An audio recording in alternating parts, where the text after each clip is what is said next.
Elias Thorne believed the Montana peaks were the only things that never lied. As a retired Navy SEAL, silence was his sanctuary, until his shadow, a black shepherd named Ghost, frantically dug through the debris of a massive landslide. There, buried in the rubble, was a woman whose presence would shatter his world. Elias carved her a crutch from ancient oak, thinking he was her savior. He had no idea he was inviting a beautiful illusion into his fortress, one far more destructive than the mountain itself. Subscribe and walk with us through this journey of shadows. The Bitterroot range of Montana does not welcome the weak. It is a world of jagged granite and iron-colored skies where the wind doesn't just blow, it judges. Up here, the timberline marks the boundary between the living and the eternal, and it was here that Elias Thorne had built his fortress. He stood on the porch of his cabin, a structure of hand-hewn cedar that smelled of wood smoke and old regrets. Elias was a man carved from the same hard stone as the mountains. His frame was wide, his shoulders set with the heavy, durable weight of a Navy SEAL who had seen too much of the world's dark underbelly. His hair was the color of wood ash, cropped short, and his face was a map of old campaigns. Lines of deep concentration were etched around his eyes that held the quiet, restless gray of a storm front. A thick, grizzled beard hid the jagged scar along his throat, a souvenir from a night in a valley halfway across the world. He wore a heavy, waxed canvas coat, salt-stained and rugged, over a dark wool sweater. To the few neighbors miles down the mountain, Elias was a ghost. To himself, he was a man trying to outrun a sound. He called it the noise. It was the high-pitched, metallic ringing of a world that wouldn't stop screaming, a remnant of the explosions that had ended his career but never his memories. The only antidote to the noise was the silence of Montana. At his side sat Ghost, a black German shepherd of the working line. Ghost was a shadow-given form. His coat was as dark as a moonless night, dense and coarse, absorbing the weak mountain light. He didn't wag his tail or seek affection with soft whines. He simply existed as Elias's second set of senses. Ghost had been a K-9 in the same world Elias had left behind, a creature of duty and discipline. When Elias's hands began to shake from the echoes in his head, Ghost would press his heavy weight against Elias's leg, a solid anchor in a drifting world. Their bond wasn't built on play. It was built on a shared understanding of the cost of survival. The morning was unnervingly still. The air felt heavy, saturated with the metallic scent of wet earth and bruised pine needles. Ghost's ears, sharp and alert, pivoted toward the northern ridge. He didn't bark. He let out a low, vibrational thrum in his chest that Elias felt in his own bones. Elias looked up. The sky was a bruised purple, and the clouds were low enough to touch the treetops. He felt the shift in the atmosphere, a sudden, sickening drop in pressure. The noise in his ears spiked, a sharp needle of sound that made him wince. Then came the vibration. It didn't start as a sound. It started as a shudder in the soles of his boots. It was the mountain groaning, a deep, tectonic sigh that signaled a loss of patience. Ghost stood up, his hackles rising, a black ridge of fur standing stiff along his spine. Elias gripped the porch railing. The forest across the ravine began to tilt. It happened in a heartbeat. A mile of rock and saturated soil decided it no longer belonged to the peak. The sound was like 1,000 freight trains colliding in a tunnel. The earth moved, not in a slide, but in a roar. Massive Douglas firs snapped like dry matches, their roots screaming as they were torn from the granite. A wall of gray stone and ancient mud cascaded down the mountain, devouring the only access road that connected Elias to the valley below. When the roar finally subsided, the world was unrecognizable. The road was gone, replaced by a jagged scar of raw earth and shattered timber. The silence that followed was heavier than the sound had been. Elias watched the dust settle, his heart hammering against his ribs. The Bitterroot had closed its gates. He and Ghost were now truly alone, cut off by a river of stone. He didn't know then that the mountain hadn't just taken his road. It had delivered his destiny. Elias reached down and rested a hand on Ghost's head. The dog's eyes were fixed on the new landscape, his body a coiled spring of tension. The noise in Elias's ears was gone, replaced by the thudding reality of a world that had just become much smaller and much more dangerous. Elias Thorne did not wait for the mountain to finish its descent. He grabbed a heavy canvas medkit and a coil of rope, his movements fueled by the cold, ingrained instinct of a man who had spent decades answering the call of chaos. Ghost was already 100 yards ahead, a black streak cutting through the rising mist.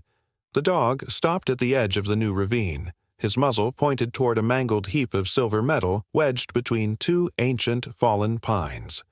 It was a late-model SUV, its roof crushed like a discarded soda can. Elias descended the slope, his boots sliding through the slick gray silt. The smell hit him first. The sharp metallic scent of transmission fluid mixed with the raw, pungent aroma of uprooted earth. Ghost let out a sharp, urgent bark, his paws frantic as he clawed at the shattered glass of the driver's side window. Inside, Elias found her. Clara Vance. Her blonde hair was matted with mud and dark, thickening blood. Her eyes were open, unfocused, reflecting a terror so deep it seemed to have frozen her in time. She was pinned beneath the steering column, her legs twisted at an unnatural angle. Elias did not offer empty words of comfort. He worked with the grim, silent efficiency of a surgeon. He used a heavy pry bar to force the door, the screech of protesting steel echoing through the hollow silence of the Bitterroot. When he finally pulled her free, she let out a sound, a low, broken whimper that cut through the mountain air more sharply than the wind. He laid her on a flat slab of granite, checking her pulse with steady, calloused fingers. Her right leg was mangled, a jagged line of crimson soaking through her denim. Ghost stood over her, his ears pressed back, his low, vibrational whine mirroring the woman's distress. Elias looked back at the road. It was a jagged memory, buried under tons of shifting shale and debris. His own truck was parked on the stable ground 2 miles back, but between him and that sanctuary lay a world that had just been reshaped by violence. In the mountains of Montana, a landslide isn't just a pile of debris, it's a living, breathing malice. Elias Thorne looked at the path ahead and knew a truth that city dwellers rarely grasp. On a road of shifting slate and freezing sludge, a 2-ton machine is nothing more than an iron coffin waiting for a grave. An engine can stall, a tire can slip into the abyss, but the legs of a Navy SEAL do not fail. He siet chat vong te quan Clara, kam han hoi am mongman kua ko giwa kai lang am jo. The decision to carry her through the hidden timber trails was not a gamble. It was a brutal calculation of survival. Beneath the mud, the mountain held secrets, hollow pits and rotting logs that the weight of a vehicle would trigger like a landmine. Elias trusted his own heartbeat over the hollow roar of an engine. Every step he drove into the frozen earth was a promise to the mountain, a stubborn defiance of the death that had just tried to claim them both. In that moment, he wasn't just Kong Mot Ngoi Fu Nu, Anjang Kong Ka Nim Tin Koi Kung Kwa Min Vao the Gyoi Ne. He hoisted her into a fireman's carry, her head resting against his shoulder, her breath coming in ragged, shallow gasps that clouded in the freezing air. He adjusted the weight, his knees groaning but holding firm. Ghost fell into position at his left heel, his black coat blending with the shadows of the pines. The dog was no longer an explorer, he was a scout. He moved ahead, testing the stability of the ground, his nose identifying the solid rock beneath the deceptive silt. The hike was a descent into a gray purgatory. The rain began, a cold, needle-like drizzle that turned the dust into a slick, heavy paste. Elias's world narrowed to the next 3 feet of earth. He felt the strain in his lower back, the burning fire in his thighs, and the rhythmic, terrifyingly light thud of Clara's heart against his spine. The noise in his ears was replaced by the sound of his own heavy, measured breathing and the light clicking of Ghost's claws on the stone. They moved like ghosts through the timberline, three souls bound together by a thin thread of hope. The mountain watched, cold and indifferent, but Elias Thorne did not look up. He kept his eyes on the earth, his boots finding the strength that the steel of a truck never could. The Phao Jai Ko Jok Kwa An was still miles away, but with every step the distance between survival and the abyss grew just a little bit wider. The rain turned into a rhythmic drumming against the cedar shingles of the cabin, a sound that would have driven most men to madness, but for Elias Thorne it was a reprieve. It drowned out the metallic ringing in his ears. Inside, the only light came from the orange pulse of the hearth and the amber glow of a single oil lamp. Clara Vance lay on the overstuffed sofa, her right leg wrapped in a clean, heavy bandage Elias had fashioned from his tactical stores. She was pale, her eyes tracking the shadows that danced across the rafters, but she remained silent. Elias sat on a low stool by the fire. Between his knees was a thick branch of seasoned oak, salvaged from a tree that had survived a century of Montana winters. He didn't use power tools. He used a draw knife, the steel blade biting into the wood with a clean, satisfying hiss. Long, curled shavings of oak fell to the floor, smelling of earth and ancient sap. He was a man who understood the architecture of support. He shaped the wood with a grim, focused intensity, his large, calloused hands moving with a grace that contradicted his rugged frame. He was Jeo Cho, Ko Chiek Nang Go Soy. This wasn't just a piece of timber, it was a lifeline. He smoothed the top of the crutch into a wide, ergonomic curve, sanding the grain until the wood felt like polished bone. Every stroke of the sandpaper was a silent conversation, a way of saying what his tongue had forgotten how to formulate. Clara watched him from the shadows of the sofa. In her world, problems were solved with a phone call or a wire transfer. She had never seen a man commit his entire night to the creation of a single tool. She saw the way the firelight caught the silver at his temples, and the way his jaw remained set in a permanent line of vigilance. Her own lie, the medical bandage that hid a leg that was far more capable than she let on, felt like a cold weight in the warmth of the cabin. She was an Ao An in his sanctuary, a ghost within a ghost's home. Ghost lay at the foot of the sofa, his black head resting on his paws. He wasn't sleeping. His dark eyes moved back and forth between the man at the fire and the woman on the couch. He was the anchor of the room, the silent witness to the growing, unspoken truce. Clara reached into the pocket of her dampened coat, which hung on a peg near the hearth. Her fingers found a small, cool object. She pulled it out, a silver whistle, antique and intricately engraved. It was a memento of her father, a man who believed that some commands should never be spoken aloud. She looked at Ghost, then at the whistle, and then at the back of Elias's head. "Ghost," she whispered. The black shepherd's ears pivoted. He sat up, his movements fluid and silent. Clara held out her hand. The silver whistle caught the firelight, gleaming like a fallen star. Ghost approached her with a slow, dignified pace. He sniffed the cold metal, his tail giving a single, hesitant thump against the floorboards. Clara didn't blow the whistle. Instead, she carefully looped the leather cord through Ghost's heavy tactical collar. It was a gift of recognition, a Tieng Koi Bak, for a guardian who didn't need words to understand pain. Elias heard the light clink of metal against the dog's collar but didn't turn around. He reached for a finer grade of sandpaper, his movements never faltering. The silence in the cabin was no longer the hollow, aching quiet of Elias's isolation. It was a dense, shared stillness. As the clock on the mantel ticked toward 3 a.m., Elias stood up. His joints popped, a sound like dry twigs breaking. He walked over to the sofa, his boots making no sound on the rugs. He leaned the finished crutch against the armrest. The oak was dark and rich, glowing in the dying firelight. "Oak doesn't snap," he said, his voice a low rumble that seemed to vibrate in the floorboards. "It bends. It holds. Use it." He didn't wait for her to respond. He turned and walked toward his small kitchen to stoke the embers of the stove for coffee. Clara reached out and touched the wood. It was still warm from his hands. She felt the smoothness of the grain, the strength of the fiber. Across the room, Ghost lay back down, the silver whistle tucked against his dark fur. The storm outside continued its assault on the Bitterroot, but inside, the Phao Jai Ko Jok had changed.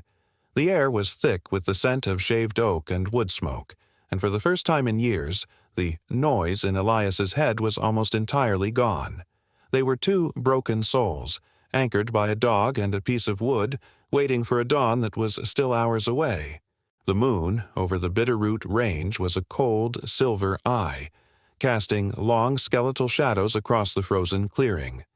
Inside the cabin, the fire had burned down to a bed of glowing rubies. Elias Thorne sat in the darkness of the kitchen, his hands wrapped around a cold mug, listening to the silence. But it wasn't silent. The noise was back, a faint rhythmic hum that vibrated in the soles of his feet. He stood up, his movements as fluid as a mountain lion's, and walked toward the window that overlooked the porch. The sight stopped his breath. There, bathed in the ethereal glow of the midnight frost, was Clara Vance. She wasn't sitting. She wasn't leaning. She was standing on the edge of the porch, her bare feet planted firmly on the icy cedar planks. She moved with a grace that was impossible for a woman with a mangled leg. She took a step, then another, a slow, spinning movement that caught the moonlight in her hair. She was dancing, a private, ghostly ballet against the backdrop of the jagged peaks. Elias looked at the oak crutch he had spent all night carving. It leaned against the railing, a useless piece of timber, a monument to a labor of love that had been built on a foundation of sand. The betrayal didn't hit him as a shout. It hit him as a cold, hollow vacuum in his chest. His fortress had been breached, the shrine he had built to his own grief, the place where he kept the memory of his wife sacred and safe from the world's lies, had been defiled by a beautiful illusion. Beside him, Ghost stood in the shadows. The dog didn't bark. He didn't growl. He simply watched the woman through the glass, his tail giving a single, slow wag. Elias looked down at his partner, a flash of hot, uncharacteristic anger boiling in his blood. Ghost was a professional. He was trained to detect deception, to guard against threats. How had he let this happen? Why was he wagging his tail at a lie? But science and training only go so far in the Bitterroot. In the world of the soul seer, a dog's loyalty is measured by a different yardstick. Ghost did not care about the truth or lies as Elias understood them. He didn't see a woman pretending to be paralyzed. He saw a spirit that was still crawling through the wreckage of her own life. To a dog, the cortisol of fear and the scent of primal loneliness are far more real than the movement of a limb. Ghost had accepted Clara because he ngui they su ko jon toa ra tu linhon ko, a scent he had lived with every day in Elias. Ghost wasn't endorsing the lie. He was responding to the scream for help that Clara Vance didn't even know she was making. He saw the "Ow-en" for what it was, a shield. To Ghost, the fact that her legs worked was irrelevant. What mattered was that her heart was beating the same frantic, trapped rhythm as the man he had sworn to protect. This is the lesson that Kon Ngoi Thung Bo Lo, that sometimes we are so focused on the logic of the betrayal that we fail to see the desperate sincerity hidden within the mistake. Elias stepped out onto the porch. The floorboards didn't creak, but the air changed. Clara froze. Her spinning stopped, her arms dropping to her sides. She turned slowly, her face pale and translucent in the moonlight. The terror in her eyes was no longer a performance. It was the raw, jagged fear of a creature caught in the spotlight. "Elias," she breathed. He didn't answer. He walked past her, his boots thudding with a heavy final sound on the wood. He picked up the oak crutch. He looked at the smooth, sanded grain, the curve he had shaped with his own calloused hands. With a single, explosive movement, he raised the crutch and threw it. It sailed through the night air, a dark silhouette against the moon, before disappearing into the deep, white abyss of the ravine. The sound of it hitting the trees below was muffled, but to Elias it sounded like the breaking of a bone.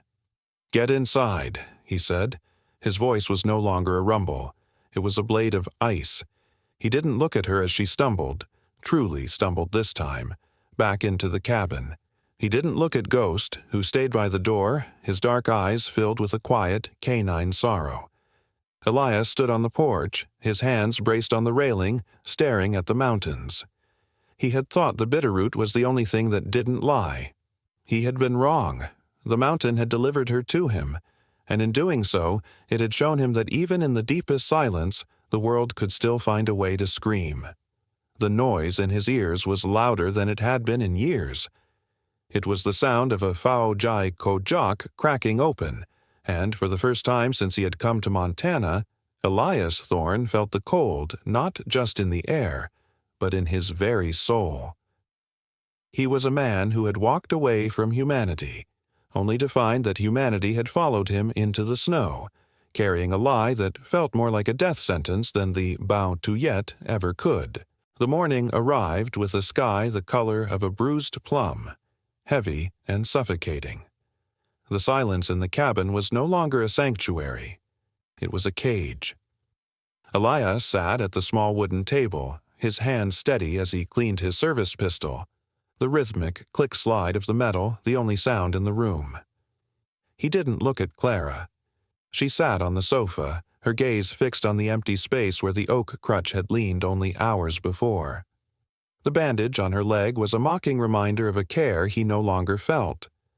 Then the air began to vibrate. It wasn't the mountain groaning this time. It was a rhythmic, mechanical thrum that started as a whisper and grew into a roar. Ghost was the first to react. He scrambled to his feet, a low, guttural growl vibrating in his chest. The silver whistle on his collar clinked against his tactical vest, a bright, clean sound against the encroaching thunder. A black Bell 429 helicopter crested the ridge, its rotors whipping the mist into a violent vortex. It was a predator of steel and glass, alien to the rugged peaks of the Bitterroot. It settled onto the small flat clearing Elias used for stacking winter wood, the downwash snapping the branches of the nearby pines like dry bones. The side door slid open. Julian Sterling stepped out. He was the perfect antithesis of the mountain. Julian wore a navy cashmere overcoat that cost more than Elias's cabin, his polished black Oxfords stepping onto the mud as if it were a red carpet. His hair was perfectly coiffed, untouched by the wind. He scanned the cabin with a look of practiced disdain, his eyes eventually landing on the porch where Elias now stood, Ghost a dark, bristling shadow at his side. "Clara," Julian called out, his voice amplified by the dying whine of the turbine. "The game is over. It's time to come home." Clara stepped onto the porch, her movements fluid and sure.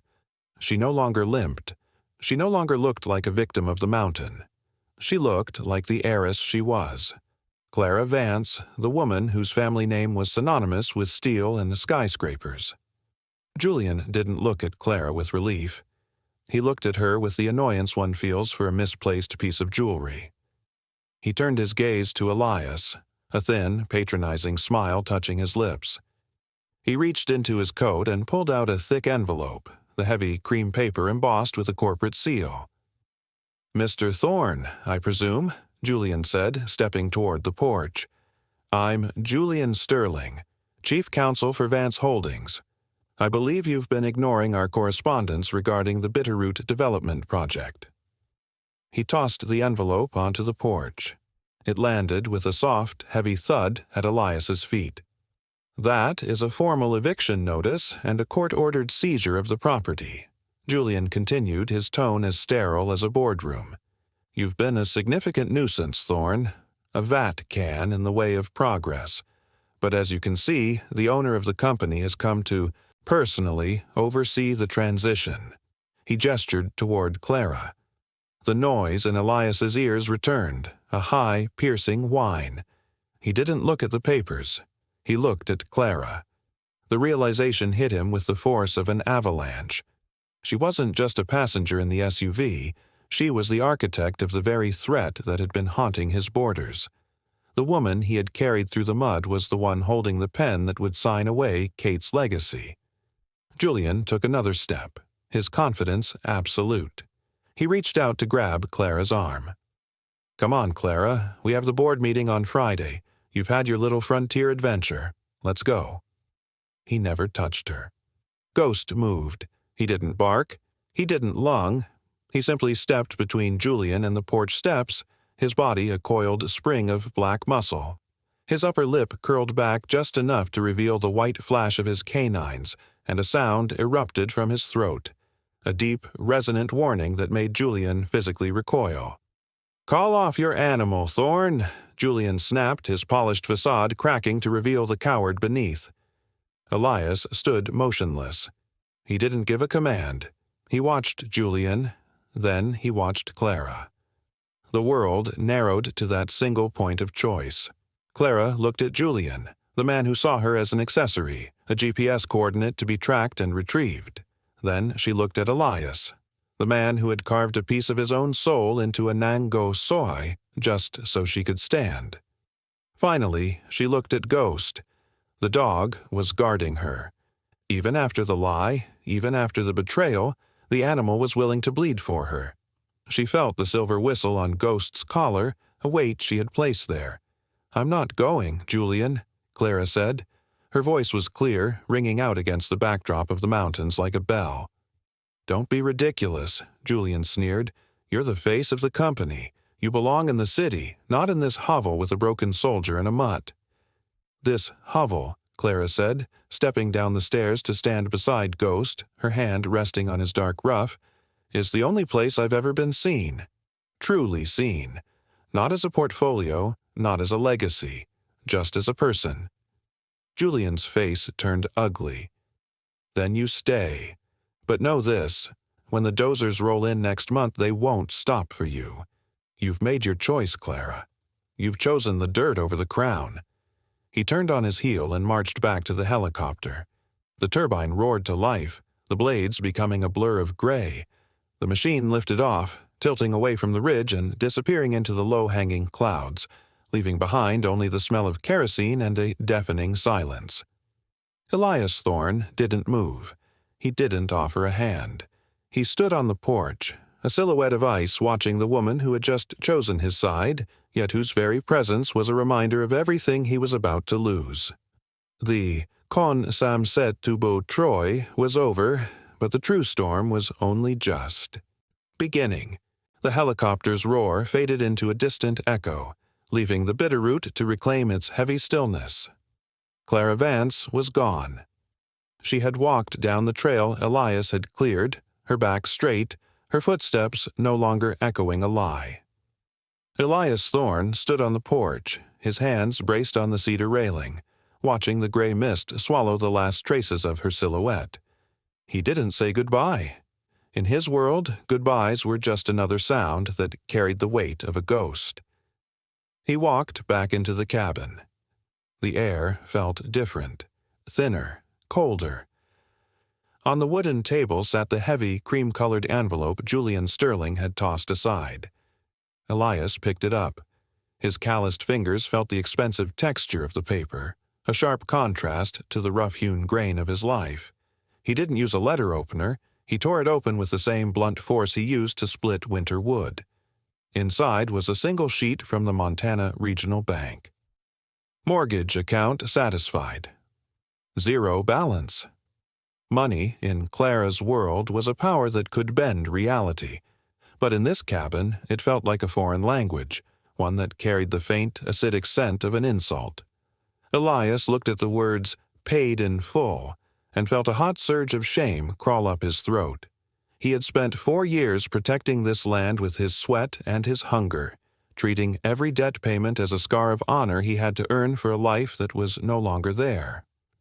We often mistake freedom for the absence of debt, But for a soldier like Elias, freedom was the right to be responsible for his own pain. Clara had used a wire transfer to erase his burden, but in doing so, she had accidentally erased the meaning of the struggle he had dedicated to his past. It was a collision of two universes, one that used money to solve problems, and one that used suffering to keep a legacy alive. Her world was a golden cage where everything had a price. His was a fortress of earth where dignity was the only thing you couldn't put on a balance sheet. He stood by the window, the paper crinkling in his fist as the noise in his ears spiked. He felt like a charity case, a project for a billionaire who wanted to feel a flicker of virtue. He wanted to burn the paper. He wanted to drive down to the city and throw the money back at her feet. But the Bitterroot has a way of silencing even the loudest pride. He looked out at the jagged ridge, at the trees Kate had loved, and he realized a truth that was harder to swallow than any insult. He had been losing this fight, not because he wasn't strong, but because he was fighting a ghost. He was losing Kate's home because he was too proud to admit he couldn't hold back the tide of the world alone. He stared at the documents again, and the anger began to drain away, replaced by a hollow, profound emptiness. He realized the paradox of the fortress he had built. He had spent years thinking that receiving help was a surrender, a crack in his armor that he couldn't afford. But there is a hidden truth in the silence of the mountains. Giving is often easier than receiving. When Elias refused Clara's help in his heart, he wasn't just protecting his pride, he was robbing her of the only way she knew how to find her own redemption. A community isn't built by individuals who are perfectly independent, but by fragile souls who are finally brave enough to lean on one another. Accepting this gift wasn't an act of weakness, it was a final step toward healing. It was allowing the giver to complete their own journey of salvation. Clara hadn't bought him off, she had liberated him so he could keep the one thing she could never own, the quiet of the mountain. Elias sank into his old wooden chair, the paper resting on the table. Ghost approached him, the silver whistle clinking softly against his collar. The dog placed his heavy head on Elias's knee, his dark eyes steady and unblinking. He didn't see the billionaire's daughter or the bank's stamp. He only saw the man he had guarded through 1,000 cold nights. Elias reached down, his hand trembling slightly as he found Ghost's ears. The cabin didn't feel like a debt anymore. It didn't feel like a shrine to a lost life. For the first time in 4 years, the walls didn't feel like they were closing in. She had given him the one thing he couldn't earn with a shovel or a gun, the chance to stand up straight. The noise in his head didn't vanish, but the frequency changed. It wasn't a scream of defiance anymore. It was a low, resonant hum, a foundation of truth that didn't need a fortress to protect it. Elias Thorne looked at the zero balance and finally let out a long, ragged breath he had been holding since the day he left the service. The Bitterroot was still silent, but for the first time, it was a silence he could finally live in. Spring arrived at the Bitterroot range not as a gentle guest, but as a violent, messy thaw. The world, which had been locked in a silent white rigor for months, was finally weeping.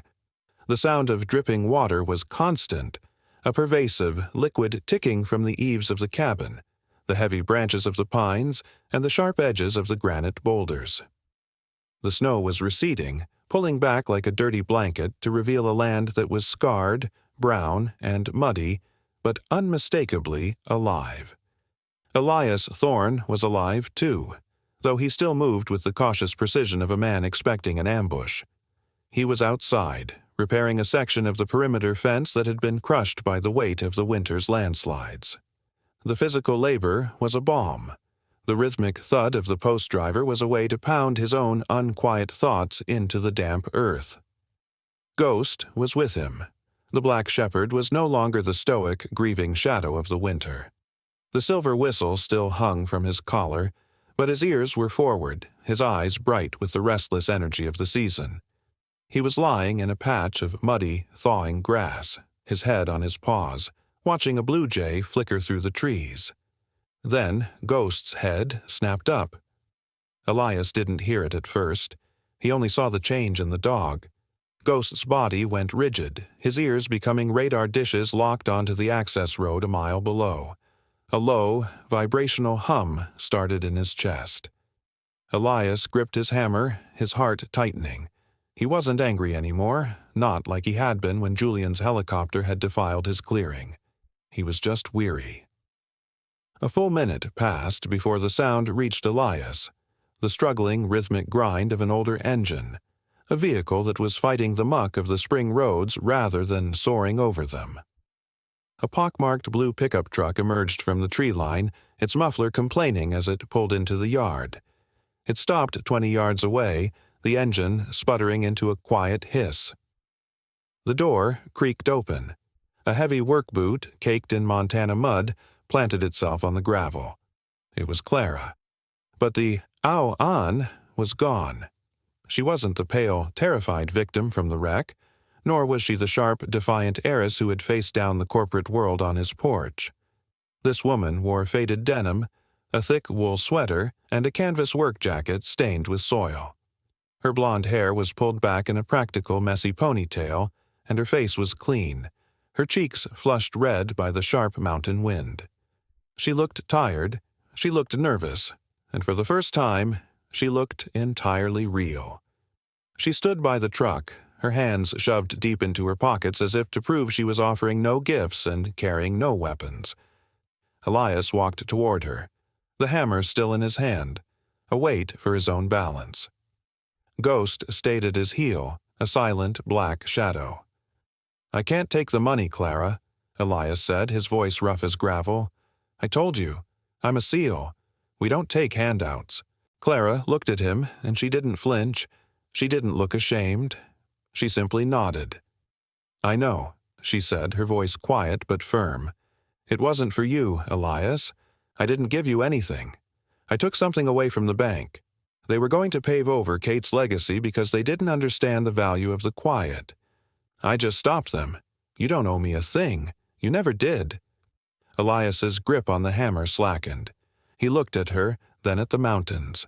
The Fao Jai of his pride, the walls he had built to keep the world out, felt suddenly brittle. "Then why are you here?" he asked. Clara's facade cracked just for a second. A flicker of vulnerability crossed her face. "I came back to see Ghost," she whispered. The name was a trigger. The black dog, who had been a coiled spring of tension at Elias's side, heard his name. He let out a sound, a high-pitched, strangled whine of pure, unadulterated joy. "Ghost," Clara said again, her voice breaking. It was too New Choan. The weeks of confusion, the memory of the silver whistle and the scent of the only person who had scratching his ears with that specific touch. It all broke. Ghost exploded from Elias's side. He didn't bark. He flew across the muddy yard, a black blur of forgiveness.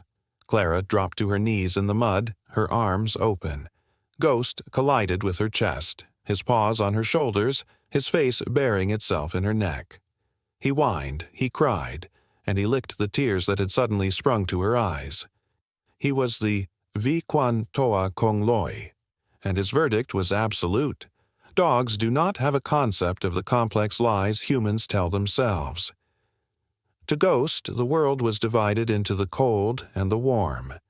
When he had first accepted Clara, he hadn't seen her status or her deceit. He had seen a soul that was shivering behind a mask. Ghost was the only one in the Bitterroot who had seen her clearly from the start. His loyalty wasn't Mukwang. It was a choice to believe in the person beneath the Ao-an. Ghost ran in a tight, joyful circle, his paws slipping in the muck, then ran back to Clara to nudge her hand with his nose. He was showing Elias what real strength looked like. It wasn't in the holding on, it was in the letting go. Elias Thorne stood in the center of his yard, the hammer slipping from his fingers to thud softly in the wet earth. He looked at the woman kneeling in the mud, her hands wrapped around the neck of his dog, and he felt the last of the winter's ice in his chest finally shatter. The noise in his head was gone. "Get inside," Elias said, his voice rough but devoid of its edge. "You're getting cold." He turned and walked toward the cabin porch, not looking back. He didn't have to. He heard her footsteps in the mud behind him, and he heard the happy, rhythmic clicking of Ghost's claws trotting right between them. The Bitterroot was still silent, but the silence was no longer a cage. It was a home. The silence of the Bitterroot tells a story that money can never write. It reminds us that trust is not a final destination, but a difficult path carved through the stone of our own pride. It is found in the steady hand that shapes a piece of wood, and in the honest eyes of a dog who sees past our armor to the aching heart beneath. Elias Thorne found his salvation not in a bank statement, but in the muddy paws of a friend who refused to give up on him. Do you have a story of a silent guardian or a veteran who found their way back to the light? We read every comment, and your stories are the true heart of this community. If this journey of healing touched you, please subscribe and share it with those who understand what it means to be truly loyal. Thank you for listening.